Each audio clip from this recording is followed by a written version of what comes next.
Matt Square from Air Filter on Demand. Good morning. Thank you for everybody's time. We've been putting a lot of work in this, so we do appreciate it. To kick it off, I want to introduce you to John Reed. John Reed and his wife, Patricia, about 5 years ago, decided they were going to go out and build their dream home.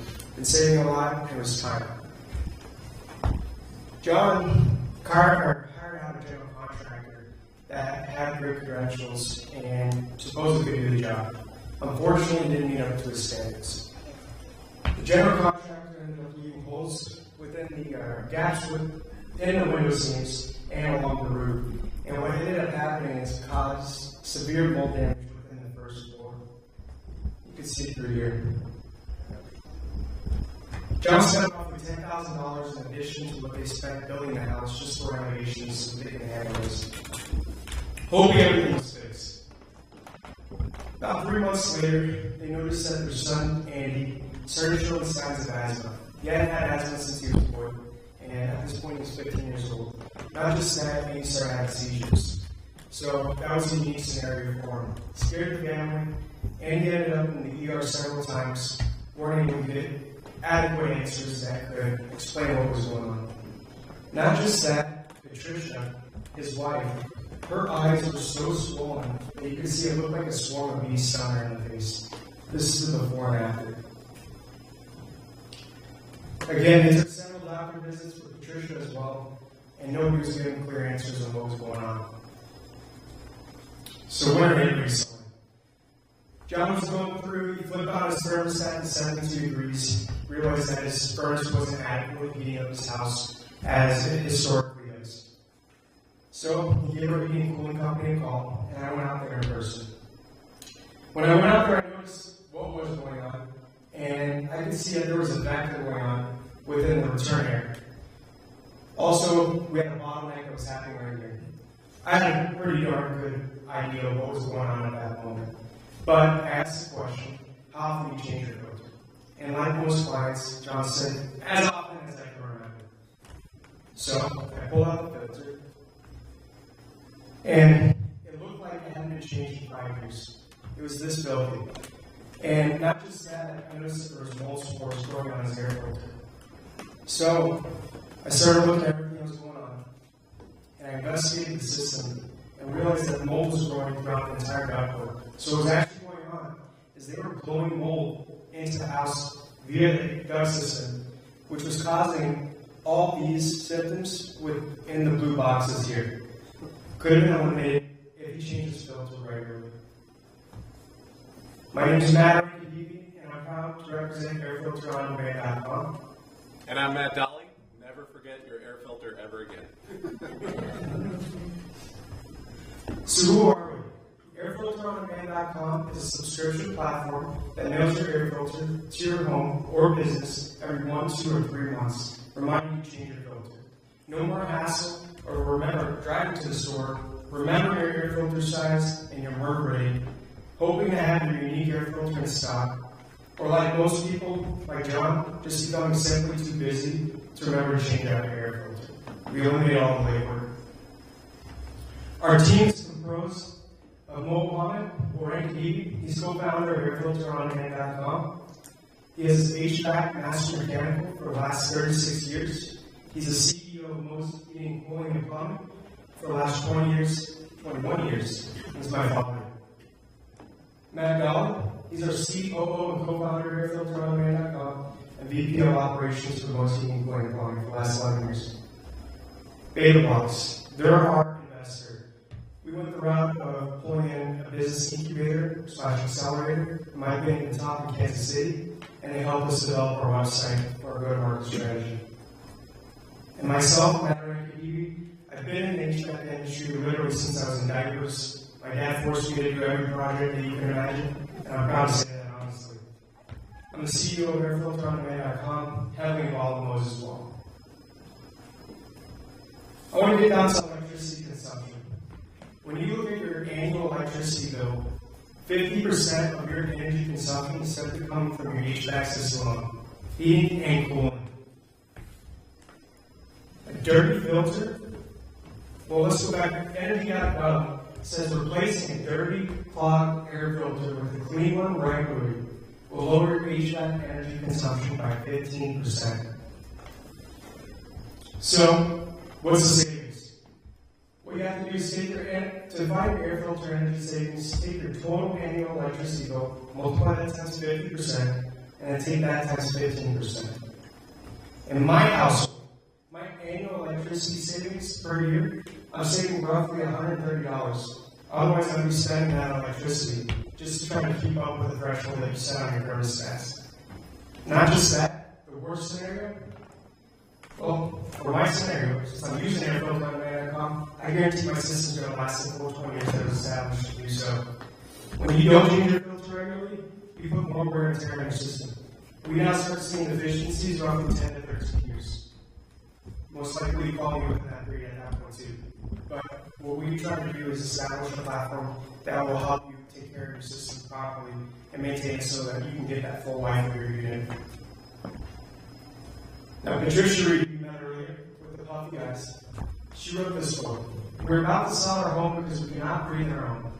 It never crossed our minds that mold could have spread to our ductwork.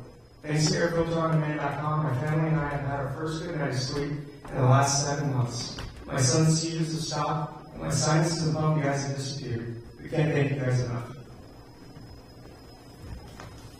That's Air Filter on Demand, and my ask for you is to sign up. Give us a shot. Your first filter's on us. Doesn't matter number rating or size. You let me give it a shot, and there's no obligations. If you decide that this isn't for you, you can go ahead and call it quits. We're still friends at the end of the day. So, I'd like to open up to questions. Do you have a good choice of air filters? Yes. Like, I have really bad allergies, Yeah. and we change our air filter once every 2 months. Yes, ma'am. And I buy the 3M high-end ones. The high-end ones, yeah, I Yeah. understand. Matt, if you're going to pull up the website on the next person. So if you're using the 3M treat filters, I'll be honest, no heating and cooling company will ever recommend this.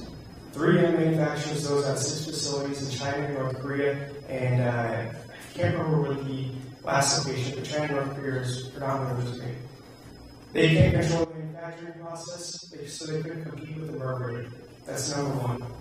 So what they've done, their PR group has now stepped in and have tried to make a new measurement to make their product more favorable. But at the end of the day, if it's not on a MERV rating, don't use it. That's my recommendation. If allergies are an issue, Matt, can you go down for me a little bit to the layer? I'm sorry, go to click again on it so I can show the ledger of different options and how to pick between the MERV. Put it out. Yeah. Yes. This is how we break it down. So it's silver, gold, platinum. MERV 7, 8, and 11. Essentially, how it's broken down is your filter and how big the holes are. That will allow for you to push particles through, essentially. Higher the MERV rating, the smaller the hole, the better the filtration you're getting. There's recommendations depending on the age of your system, number of pets, allergens, smoke in the house, things along those lines that you should be focused on. Do you have pets? I have 2 cats. 2 cats, okay. So automatically, I recommend going to platinum. It's amazing how much I have 4 cats, honestly. My wife loves them. And I'm allergic to them, but I Yeah, don't me care. too. I love them. That's why I change my filter regularly, because it does affect me. But when I change my filter out regularly, you see the impact. And that being bad to see it. We write the date on it, and the second I start coughing or sneezing, Jeff will go up, and we'll be within 2 days of when we need to change it. So you're very sensitive. I'm like my own sensory system. Yeah, exactly. So we provide every custom size out there. You don't see on the website right now, I'm able to procure. Cost-wise, I'm able to be more competitive than anybody out there, especially when you look at our 1-inch filters, I'm competitive, no question. Even the brick and mortar stores, if you look for 2 to 10-inch thickness of filters, I will pull everybody out of the bottle, no question. Do you just throw away the old filter, or is there a economical, environmentally friendly way to recycle it? And do you provide a return package, like the cartridge, printer cartridge? Yeah, so we're trying to reduce the carbon footprint as well. So all the filters we use manufactured within the U.S. and are biodegradable. You toss them in your trash, don't go ahead and mail them back. There's no need in it, really. You want to get that out of your house. You want that dust to be reintroduced. So just go ahead and throw it in the trash, wrap it up, put it out in your garage, let it go. It will biodegradate. That's the ones with big problem. Yes, ma'am. You mentioned that you're possibly targeting both home consumers and businesses. Yes, ma'am. So I was curious if you sort of begun to identify which is the better channel at this point for growing. Yeah, well, initially, we've done this for the last 15 years within our heating and cooling business. Core focus was residential. So that's where we started off. It's the most complex scenario, in my opinion, versus commercial. We began our journey there, providing great service, and started growing fairly rapidly, in my opinion. As of here recently, I've had a lot of demand come in from the commercial side. So I feel both are very important to me, but I am having huge quantities come through on the commercial side just because of the amount of facilities I have. Thank you. Yes, ma'am. You broke down the energy savings, and I thought for sure you were going to follow that with breaking down the cost, but I didn't see that. The cost for your unit being replaced? No, the cost of the program. If someone, Yeah, great question. It depends on your filter. And that's really what it comes down to. Your mercury rating. I did a Magic Quadrant analysis versus against all our competitors. And if you like, I can show you afterwards. Normal Magic Quadrants is a dot on a map in a section divided by 4, but how I did it was price versus value. And there's so much variation in size. Everybody in this room is going to have a different size filter. So what I had to do is start with our lowest cost or price versus our highest, and then compare them across the rest. When you look at Amazon, you look at Lowe's, Home Depot, they can't provide all the sizes, and their price variety is ridiculous. My highest end filter, and I'm providing top quality filter, is roughly $34. You take that same filter over to Lowe's and Home Depot, and if you're lucky enough to find it, you're going to spend roughly $58 to $84 to find that filter. There's that big of a difference. that's a 6-inch filter you're talking about there. And at times, yeah. But I'm just pointing that out. There's that much of a difference. We don't go with one manufacturer. I'm focused on the rating. I can't go to one manufacturer because I have to make sure my price is competitive for my clients. So I see an anomaly, make sure to go out, investigate, and find something else that can fulfill that at a lower cost. I'm wondering how long you've been in business doing this anyway, and what has the customer acquisition process looked like? Sure. Is it mostly local, or are you acquiring customers from all over the country? It's been exciting watching, honestly. So we've been doing it for 15 years, like I said, within the heating and cooling business. I've literally rolled this out, though, across the nation last 7 months. Okay? Our customer acquisition, if you look at our audience right now, we do have a large demographic, Kansas City area. A million houses brought in a lot of national attention, though. So right now, not just within the Kansas City metro, I'm in 8 states, including Alaska right now. So we're definitely picking up pace. Yes, sir. And we talked a little bit beforehand. I think you said you recently acquired a new warehouse space, or we're already out and running it. Yes. So what's your distribution system look like? Yeah. Locally, I understand delivering to Kansas City, but how are you getting folks in Alaska? Testing this stuff? Yeah, it was a journey. So we went through the route of working with the United States Postal Service.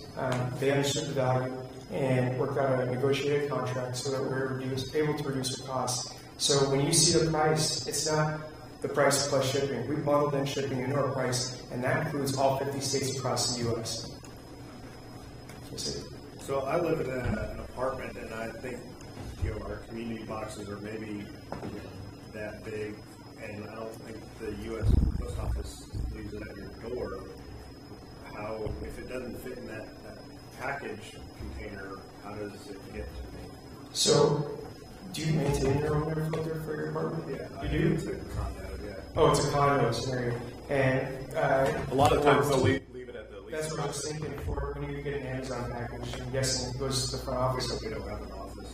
So there's no way to get any packages to your No, house? there is, like, you have your, all those little mailboxes, and then there's like a couple of bigger ones, but I don't think they're big enough for a filter. So if it wouldn't fit in that, then how would you get it? I know what they do. They leave a little tag in your mailbox To go until pick it you up. pick it up at the post office. But if you dimensions tell me that scenario, I'll find a box that can make it work. And there's options. There's medias that can find that are rollable, foldable, that won't impact the actual filtration of the product. So if that is something I didn't know, just let me know how to fix that. No problem at all. Cool. Yeah. Yes, sir. You mentioned beta lots as Yeah. earlier. What was it like going through that program? Are you guys happy with that decision making? Yeah, you know, it's been great. Initially, I wanted to go to market to this right away, right? And went down the journey talking to programmers, and programmers that were friends of mine. And the price tags that they threw at me were ridiculous. I mean, I wanted my program to be intuitive and provide a great service to my client, but in order to pay for the price tag, I'd have to jack up my prices astronomically. Or I'd have to wait 3 to 5 years to be able to get to market, okay? I felt like getting to market was critical, and so in trade for 5% equity in the business, I was able to get started today and not have to push up our prices to the end user. So overall, couldn't ask for a better partner. They bring a lot of resources to the table as coaching or people that have wisdom that give me thoughts on, you know, how should we tool our business, things along those lines. When did you guys go through it? When we go through beta months, yeah, that would have been, we started the journey 9 months ago with beta months. Yeah, it was like I think August, September, and October. Yeah, roughly 9 months ago. So you mentioned that this grew out of your existing HVAC service business, and I'm assuming that if you're a home consumer and you're conscientious about your filter, that's how you handle it now, and that it's convenient if somebody else does it. Yeah. So how do you kind of compete against, you know, the local HVAC service company in terms of customer acquisition and what you offer that's different? You know, it's been amazing. I'm having HVAC companies contact me now to fulfill their orders. And so behind the scene, I am proud of my product, but representing the brand. So I'm fulfilling all those orders. They know I'm eliminating them, and I'm putting so much capital up front. These can be damaged quickly. Usually sheet metal shops are cutting off, damaging them, and then they just lose that filter, just wasting money. I'm able to eliminate the burden, they can keep their cash, and when the time needs, I can keep that inventory wilderness so that I'll mail it out or set up to order technician to get on site. So it's like a white label solution. So I just had a plumber replace a valve, and I noticed on the valve handle they had branding for my plumber. Have you ever thought about branding your filters for your HVAC service company clients? Yeah. Oh, Yeah, that's a great point. So what we've done, when you get our box in the mail, it's stamped.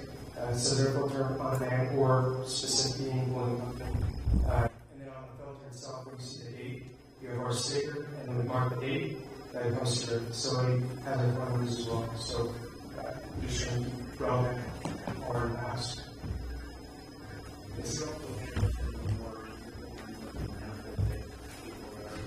Absolutely. You're talking, okay, so he's talking about the, can you pull back up the website?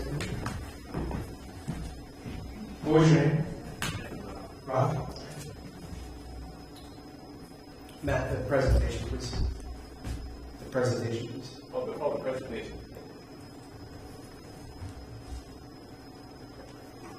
Okay, so, Rob, what you're talking about is right here. This is your return area, okay? You have an 8-quarter, which is a shelf that's right here. It's a plastic shelf with a drawer that you pop out, and then you drop in your filter, right? Right. Exactly. Yeah, no problem. That's what we're here for. You measure the box, I'll drop you in a filter. I had a client there come recently.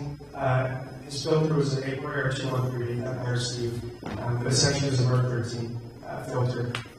He was told to change it every 6 months. I'll get down to that here in a second. I'll change it. Essentially, he was paying $47 per filter. I needed to educate him on you need to change it more frequently. That's really depending on the thickness of your filter. Every 1 inch thickness, you should change every month, every 30 days. Every 2 inch thickness, you need to change every 2 months or every 60 days. Every 3 to 10 inch thickness, you need to change it every 3 months or 90 days. Don't go past that. Okay? So, again, so I'm coming back to it. He gave me his price. I went to shop it out, and it was no problem. I came back with an option that was $23. MERV 11, but I was changing it more frequently. At MERV 13, the system was older. It's too high of a MERV rating. Your filtration is too high. Your system's now have to work harder again. So depending on the age of your filter or your system, I recommend just dropping down the tier on your MERV rating based on that as well. Yes, sir. So you're saying this is a subscription service, right? So you end up paying up for like a year's worth of subscription? You pay, literally sign up the subscription, I'll mail it out to you, and I'll keep that in mind. I don't physically keep your credit card information. I have a company that does that, that's properly equipped to do so. But essentially what we'll do is as you need it, so let's say you need a filter every month, every 2 months, every 3 months, however maybe we get queue notification that it's time to go on the filter, and then you charge for that filter at that time. You don't pay up front for the full year, you just pay as you need. So that's why if you decide that it's time to terminate the contract, which at this point has zero attrition. I'm doubling size each month, not a single person has quit. So we're providing great service. I know it will happen, it's business. But as of today, we're providing a result that everybody's enjoying. Yes, sir. You've talked about residential customers. Do you have commercial customers as well? Yeah. And like what proportion of your business would be? Yeah, it's amazing. The commercial aspect just started booming here. So from a residential side, we have about 84 clients across the U.S. When you look at filter quantity, that 85 are doing roughly just south of 1,000 filters per year. Okay. Now, commercial just pops up within this last 2 months. I have 6 for commercial facilities, for commercial entities that have multiple facilities. And just between those 6 alone, I have about 3,000 filters going out right there. So everybody's important to me, but all of a sudden you see a big jump in demand from the commercial side. And they're also into more with their heating cooling system, because the system that's on top of this facility that's keeping this cool or heated adequately, it's much more expensive than one on the residential side. So, I mean, we're talking $100,000. Maybe not that much here, but approximately. So it's very important to try to get as much life out of that system as possible at that point. So the more people to take care of it. Yes, sir. So what level of volume of filter subscriptions do you think you need to stand alone and be independent and not be supported by existing HVAC? Yeah, that's a good question. I know we're already self-sustaining today. It's the best things I can get. Yeah, even if the HVAC companies decide to pull their business from me, I'm still able to walk. There's no problem. The business is already generating enough capital to keep itself afloat. Not that I'm making a lot of money from putting every dollar back in the business to market. So.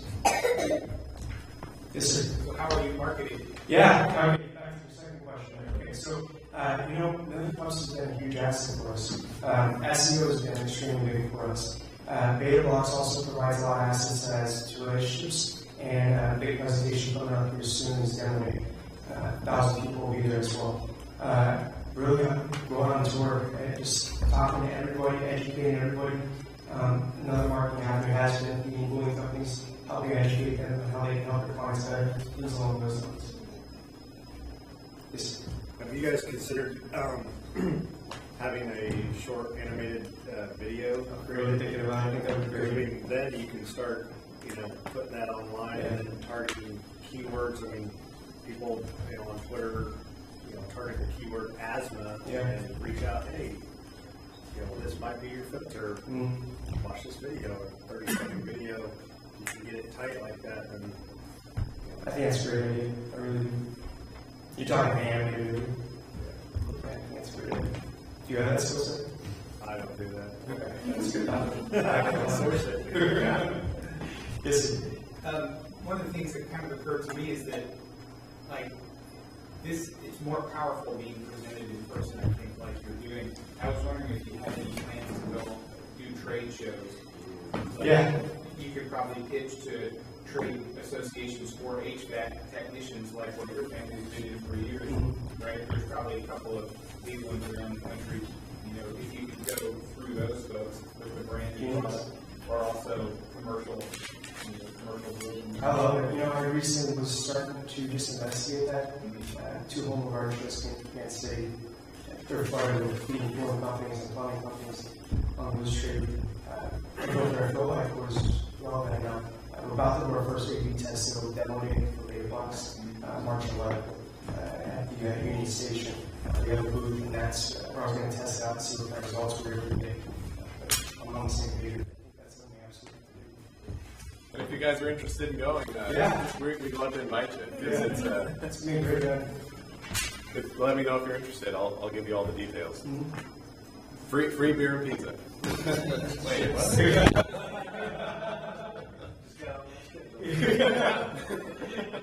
Yes, sir. This is a business model, I guess, that's been around, people have been taking this around for a while. Yeah. And usually, those businesses are gotten acquired by some of the Amazon of the world, etc. Do you see that happening? It's always possible. I'll be honest though. I grew up in a family that likes to work hard, and acquisition has never been in the back of my mind. So, my thought is, this is my baby. I don't see myself selling my baby at this point. With that said, everything has a price tag. So, today though, I am very passionate about it, and I don't see myself getting rid of this at the moment. But who knows what happens in the future? Yes, sir.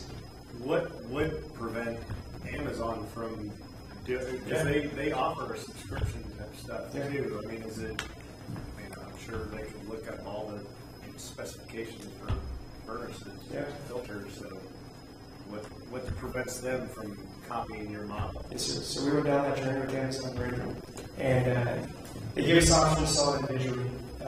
They tried to tackle the air filter subscription platform. They said it was an absolute nightmare. They said the number of sizes, the variation in number of ratings. I know what I just went through because I just built this. I know how many SKUs we have to put into the site just to keep it to fulfill everybody's needs. And they also had issues when it came to the custom sizes, so that became a huge burden. Also, like I said earlier, some manufacturers on a random one-off size by 1 inch is all of a sudden $19 for the filter cost all of a sudden, and it just doesn't make sense. Well, they're running the same issue because they're trying to focus on one manufacturer. What I'm able to do is go through and source out who is going to provide the same quality, but make sure that it's at the most cost-effective price. So they're having issues. I mean, I'm trying to figure out how I can just let them allow me to provide that service for them behind the scenes, but I need to get to a higher level to get there. Yes, sir. You also mentioned that you're doing branding, and as far as I know, Amazon doesn't do that. They don't. Yeah. You're talking, Amazon doesn't put their sticker on the product that comes out. Well, they're not going to put some Kansas City HVAC company's name on the filters. Yeah. They'll just pull it straight up from Glass or one of the other large players, and then, they'll have to take it in-house, divide it out, and organize it, and mail it out. Yeah, they probably wouldn't have time to think like that. You guys, I don't know if they're Amazon, they're good for something like that. Yeah. Yes, sir. Chance that you abstract one another, look at them, and have you be able to put their That's what I'm saying. I can do. Oh, you're doing that? Yeah. We are putting our own brand on the ones that we're selling, essentially, but we're providing a service so that they're able to resell it under their logo. It doesn't look like anything from Airflow on man. It's essentially saying powered by Airflow.com. It's on those ones. Yes, sir. So the problem you're solving is convenience and automation for home maintenance. So there's lots more home maintenance besides furnace filters, water filters, water softeners, etc. I mean, have you thought about kind of spreading horizontally to these other areas? Basically, we're already on it. Okay, that's what else. We got homeowner on it. And still filling everything within your house that needs to be performed on some solution. So what does that look like? What does that cover? You want me to go through everything? We're talking everything across the board for your house. Water filters, Smoke detector batteries. Yeah, smoke detector batteries, lights for your house, Humidifier pads. humidifier filters. You have to change those every year. Yeah. Window wipers, your smart flash wipers for your car. So you're going to microsite it, or you're going to have smokebatteries.com on demand, or So the strategy I have right now is homeowner on demand, which would be our umbrella, and then well specific filters that are focused on that, but can we work together? it's a process. We have a lot of work ahead of us, but I think we're about 6 months out. Matt, I believe you had a question up front. Yes, sir. I just want to know how, with all those SKUs, how you're managing inventory control. Yeah. Inventory costs or what? Controls and costs, I'm saying. Yeah, inventory can have a nightmare right off the bat. I mean, our back house, we have a small office today. We just had the bigger one because we completely flooded it. And then you just see us get the cube, the filter needs to come out or be done up, and then we just run through the maze of filters and just try to stack it again. So we have more room. So there's a few applications that we built on our website that is on the back end managing our inventory, and we've organized it in a manner that we're able to now easily, it's almost like a library now. You know exactly where I pull it, mail it, and next step is to organize it just a month ahead. So I know who's coming in or who's already sent them, and then have us prepared. And then anyway, it comes today, I can still get the filter out because I carry an inventory off the common sizes, and if I don't, I can still procure it probably within 3 hours, and then have it to go within 2 days to sign up. So how do you not put all of your money basically into your inventory? Do you have a special arrangement with your vendors, your consignment, or trade credits, or how are you managing that? Yeah, initially we were focused on, what is the asking for us initially, because there are just such a large variety of sizes. So once they signed up, I went to the manufacturers and found the best price. Then I would ask them to send me 2-year quantity. So depending on how often you change it, 1, 2, or 3 months, that's the quantity based on multiply that up times 2 years. And then, so I can make sure I can lock in that rate for you for that period of time. And then, that was really successful, worked really well. But then you also had another client come in with the same size, we already had it, so let's put it over here. So our inventory started getting confusing. And that's when I had the organization systems in place to help manage that. But we pretty much are built to handle that inventory that we know are ordered regularly. One also product, so we have not to do quickly. It sounds easy. It's pretty complex, but we've definitely done this enough where we know how to make this work pretty quickly. Does that answer your question? Well, I guess I was looking for, it sounds like you've got a huge warehouse with a ton of money tied up in inventory. I can't, because if I did that, I would have to increase the cost for my end users. So I need to keep our inventory down. But our inventory does become huge once clients start signing up. I'm okay with procuring those assets as they sign up with Blackbolt. For the time being, I buy them one-offs and smaller inventories, just so I have on hand or I know how to source it Is there an easy way to pause your service or like extend it out? Because, I'm kind of one of those oddballs. So is it like late spring through until it gets cold? I don't need AC. I like the heat a little bit. So I don't need, I'm not running my furnace for 6 months or so. Absolutely, no problem. We built this so we can automate or manually adjust anything. You send us a note. You can turn off our service just for 1 month or 1 6-month period, however you want to be ready. I do recommend we switch the filter 3 months at that point. You do see use depends on your system. Do you have a heat pump or do you have I just got burners. Okay. All right. Well, typically you're still going to have your air circulating. You can almost get sick at times if your air sits stagnant and dust in it because you're I keep the windows open. But you yourself are putting out fire because your dander, things like that are still getting in your ear. But yeah, bottom line, I can do whatever you need. You just let me know. I paused client today or yesterday, signed up. She said, can you deactivate it until April? Yeah, no problem. Just put in the system. Starts up here. Yeah. I think it's time for our final question. Borrow the microphone. Once again, thank you to our sponsors, the Awesome Cider Gallery co-working facility upstairs. They will be hosting What's on Tap tomorrow at 4 o'clock. Is that right? Entrepreneur Evening will be a week from Thursday at 6 o'clock. We'd also like to thank Z's Divine Espresso for jolting caffeine this morning. LawrenceHits.com for documenting this fine proceeding. Our final question for you is, what can we as a community do for you? Honestly, give me a shot. I'm giving you your first book for free. No obligations. Go to the website, pick your size, put in the one link, customer promo code. I'll take care of your first book. Once you see the value, I think I'll sell it to you. If you don't, no problem again. Just give it a shot, let people know that there is a solution out there that can help fulfill this for you. So that'd be the biggest aspect of it ever.